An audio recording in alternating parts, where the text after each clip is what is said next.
plus, c'est plus possible. Audrey, mais t'inquiète pas, ça va s'arranger, j'en suis sûre. Non, ça fait déjà 3 mois que c'est l'enfer, ça changera pas. Je voulais te dire une dernière chose. Pas la peine. J'ai voulu aller au bout de cette connerie. Sans m'écouter, voilà le résultat. Tu es entièrement responsable de ce qui se passe. Tu as tout gâché parce que tu es égoïste. Égoïste, moi? Mais tu peux pas entendre que j'en avais besoin? Je vais te dire, c'est toi l'égoïste. Tu es où là? Je m'en vais. Et je demande le divorce parce qu'on n'a plus rien à partager. Audrey! Je voulais simplement me sentir mieux dans mon corps, et lui, il voulait rien entendre. Les choses allaient de plus en plus mal et je savais pas encore que j'allais frôler le drame.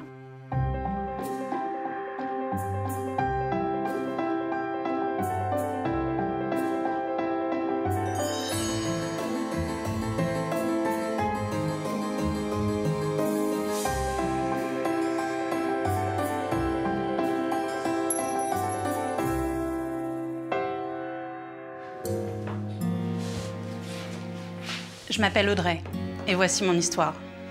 Depuis mon adolescence, j'ai toujours été complexée par ma petite poitrine. Enfin, je devrais dire ma poitrine minuscule. Je n'ai jamais supporté ma silhouette. Alors j'ai économisé, et pour mes 40 ans, je me suis offert la poitrine dont je rêvais.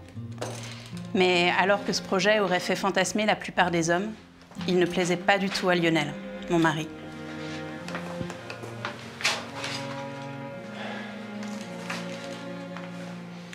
Je t'ai déjà dit, je t'aime comme tu es. Pourquoi tu veux changer? Je t'ai expliqué, Lionel, j'ai besoin de faire la paix avec mon corps. Je comprends pas pourquoi tu veux faire cette opération. Depuis que je suis ado, j'ai un complexe, c'est important pour moi. Tu peux pas entendre ça? Ça me dépasse. C'est pas avec des implants en silicone que tu vas te sentir mieux dans ta peau. D'abord, c'est pas du silicone, mais des implants salins.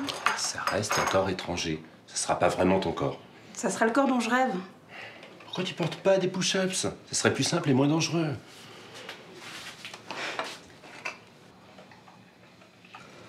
Ça fait 20 ans que j'en porte. Vu l'ambiance à la maison, je me suis demandé si j'allais franchir le pas. Mais j'en rêvais depuis trop longtemps. Et puis j'étais certaine qu'après l'intervention, tout allait s'arranger. Il m'a quand même fallu du courage pour accepter de passer sous le bistouri.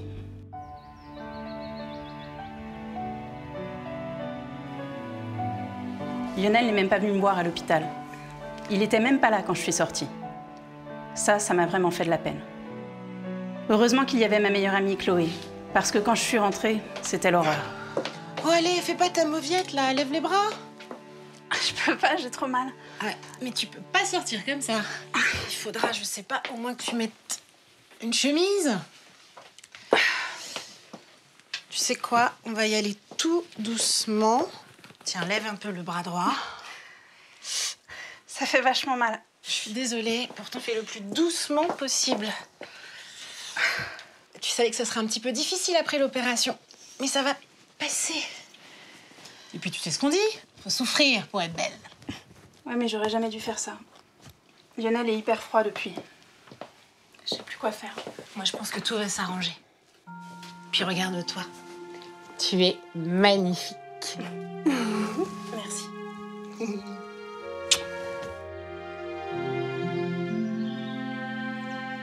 15 jours plus tard, les marques de l'opération commençaient à disparaître et ma poitrine commençait à prendre une forme plus naturelle. Ça m'allait bien.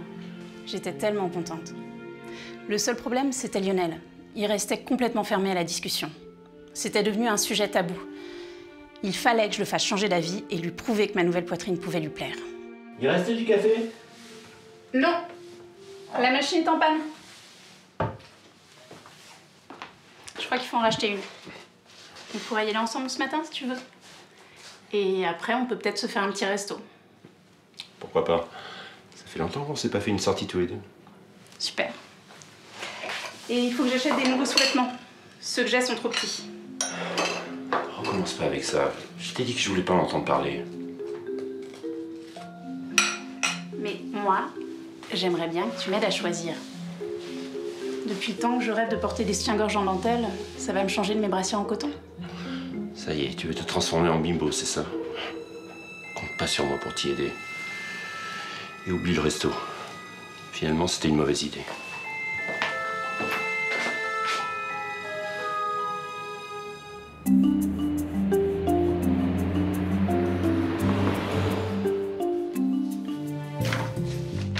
Non mais il est joli quand même. Ah, moi, je préférais l'autre modèle, le rouge, avec la dentelle. Oh là, ça te faisait un décolleté sexy et plongeant. Avec ta nouvelle poitrine, c'était parfait. Ouais, mais il aurait pas plu à Lionel. Il m'a encore fait une crise ce matin. Je crois qu'il a peur que je porte des trucs trop sexy. Bah dis donc, ce serait bien le premier mec qui aime pas ça. Mais je te jure, il était catégorique. Dès qu'on évoque mes nouveaux seins, on s'engueule. Ah ouais? Bah moi, avec ça, je lui donne pas 2 minutes. J'étais tellement contente. Je pouvais enfin faire du shopping. Parce que jusque-là, l'épreuve de la cabine d'essayage, c'était un vrai calvaire. Pour la première fois de ma vie, je me sentais femme à part entière. Et je misais beaucoup sur cette petite soirée pour me rapprocher de Lionel.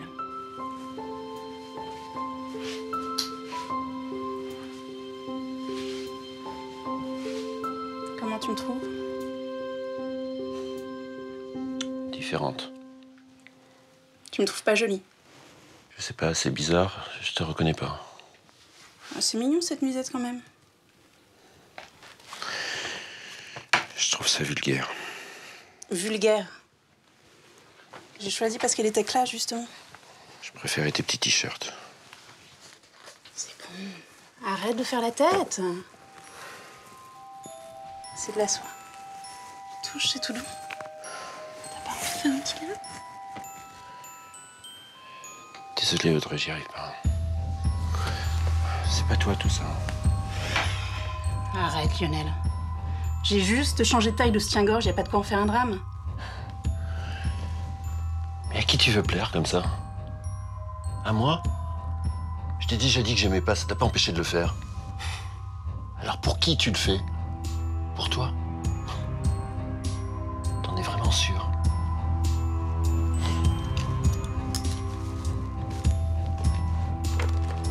Je te laisse réfléchir à tout ça. Bonne nuit. C'est là que j'ai compris que l'opération avait réveillé la jalousie de Lionel. Lionel était jaloux. Il devait imaginer que je m'étais fait opérer pour attirer les regards sur moi ou pour séduire d'autres hommes. J'ai bien essayé de me rapprocher de lui les jours qu'on suivit, mais rien n'y a fait. Chloé m'a alors proposé d'organiser un déjeuner pour essayer de l'amadouer. Ils se sont toujours bien entendus.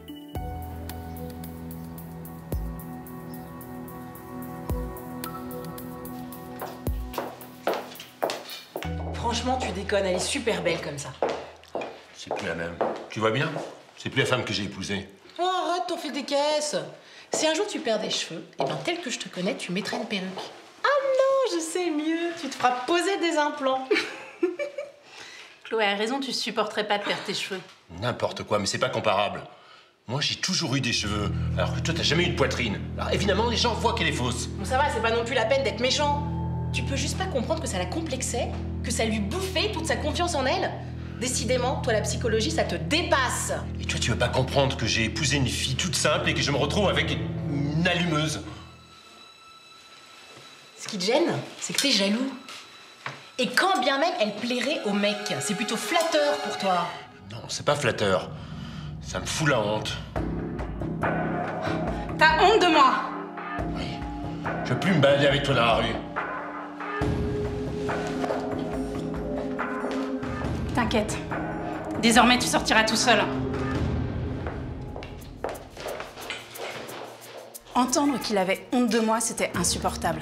Il pensait peut-être que j'allais plaire à d'autres hommes ou que je voulais séduire. Une chose était sûre, il aimait pas mon nouveau corps. Et il allait pas tarder à le regretter. Plus, c'est plus possible. Audrey, mais t'inquiète pas, ça va s'arranger, j'en suis sûre.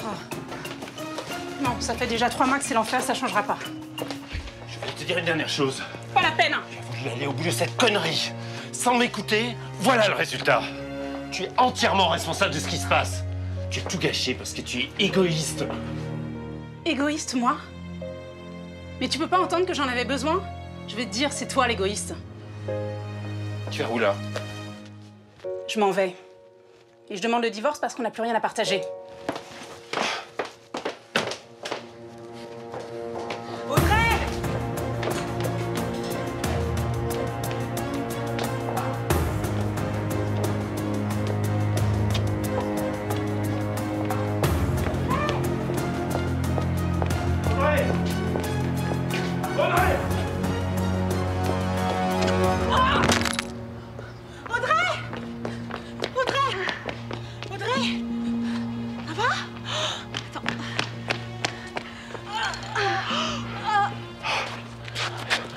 secours. Ouais. Appelle les secours. Je suis tombée sur une bouteille cassée. J'avais un morceau de verre planté au niveau du cœur. Je me suis retrouvée à l'hôpital une fois de plus, mais cette fois, je risquais vraiment ma vie.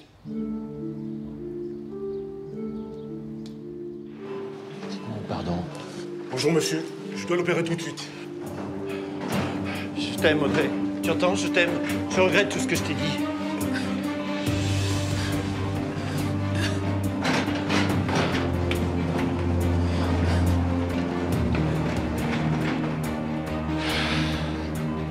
Quand Lionel a compris que je risquais de pas m'en sortir, il est venu comme fou.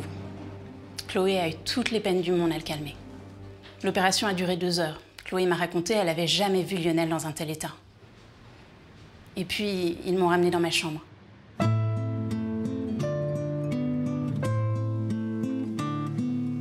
Il a passé la nuit à côté de mon lit, à attendre que je me réveille. Dans mon sommeil, j'ai entendu ce qu'il me disait. Je veux pas te perdre. Tu es la plus belle chose qui me soit arrivée.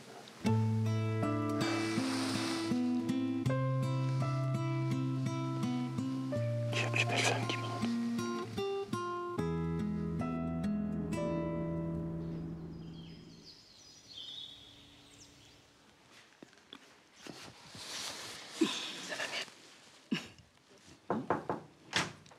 Bonjour. Bonjour. Comment vous sentez?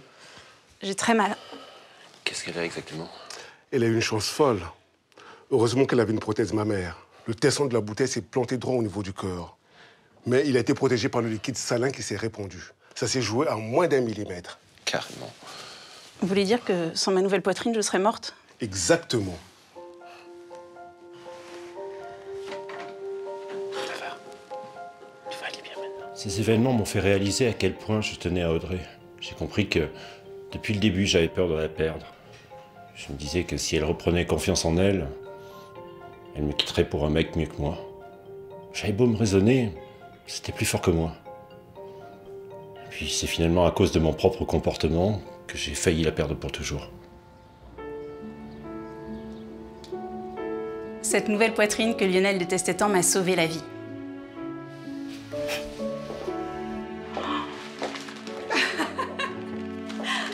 Et maintenant, il est fier de mes jolies formes. Et tous les deux, on s'aime à nouveau comme au premier jour.